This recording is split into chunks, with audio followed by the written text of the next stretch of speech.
Bismillahirrahmanirrahim. Assalamualaikum warahmatullahi wabarakatuh. Perkenalkan, nama saya Taufik Hidayat. Nomor induk mahasiswa 2006015350. Saya adalah mahasiswa dari Universitas Muhammadiyah Profesor Dr. Hamka, Fakultas Ilmu Sosial dan Ilmu Politik, Program Studi Ilmu Komunikasi. Dan di sini saya akan menerangkan tentang pasar monopoli. Pasar monopoli adalah suatu bentuk pasar yang hanya memiliki satu penjual atau produsen dengan banyak pembeli. Orang yang melakukan monopoli terhadap suatu pasar disebut sebagai monopolis. Karena hanya ada satu penjual di pasar, maka monopolis bertindak sebagai penentu harga. Ciri-ciri pasar monopolis. Yang pertama, terdapat satu penjual dengan banyak pembeli di pasar. Karena sifatnya ini, pembeli tidak dapat beralih ke penjual lain meskipun merasa dirugikan dengan harga yang ditetapkan. 2. Tidak terdapat barang pengganti yang dapat disediakan oleh pihak lain selain penjual yang ada di pasar tersebut. 3. Terdapat hambatan dalam memasuki pasar bagi perusahaan baru. Hambatan yang ada dapat berupa undang-undang, teknologi mutakhir yang dimiliki, modal yang sangat besar, dan lainnya. Yang keempat, penjual pada pasar monopoli dapat menentukan harga sesuai keinginan karena tidak tersedia barang substitusi dekat dari barang yang dijual. Yang kelima, kurva permintaan di pasar sama dengan kurva permintaan yang dihadapi perusahaan monopolis.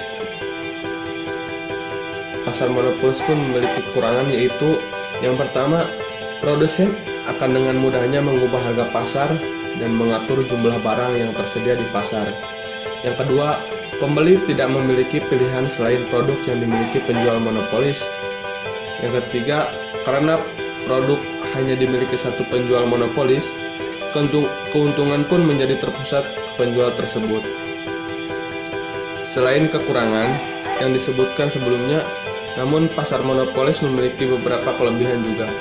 Kelebihan tersebut ialah yang pertama, penjual tidak perlu melakukan banyak promosi untuk produknya karena hanya produk mereka yang beredar di pasar. Yang kedua, monopolis yang dilakukan negara dapat dilindungi dengan menjaga sumber daya penting yang dibutuhkan masyarakat.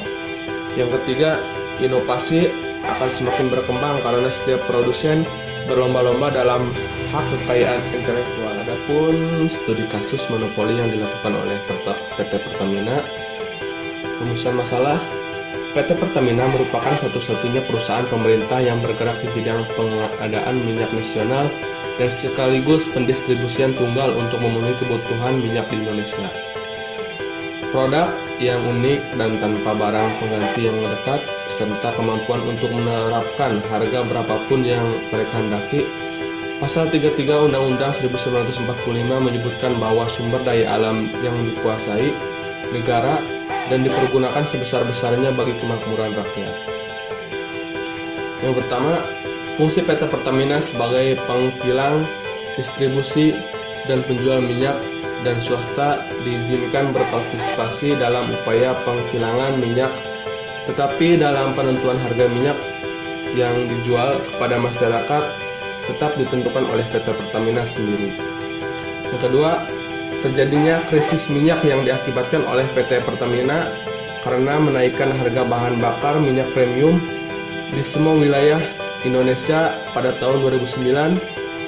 PT Pertamina pun melakukan kesalahan menaikkan harga bahan bakar minyak premium, tetapi masih banyak daerah-daerah terpencil yang kebetulan minyaknya tidak terpenuhi dan sering juga terjadi kelangkaan bahan bakar minyak. Ini menyebabkan kerugian bagi masyarakat dari kalangan bawah hingga atas. Investor pun enggan untuk berinvestasi. Jadi dapat disimpulkan bahwa PT Perusahaan Tambang Minyak Negara telah melakukan tindakan monopoli yang mengakibatkan kerugian pada masyarakat dan melanggar Undang-Undang Republik Indonesia Nomor 5 Tahun 1999 tentang larangan praktik monopoli dan persaingan usaha tidak sehat. Mungkin itu saja yang dapat saya sampaikan, kurang lebihnya mohon maaf. Assalamualaikum warahmatullahi wabarakatuh.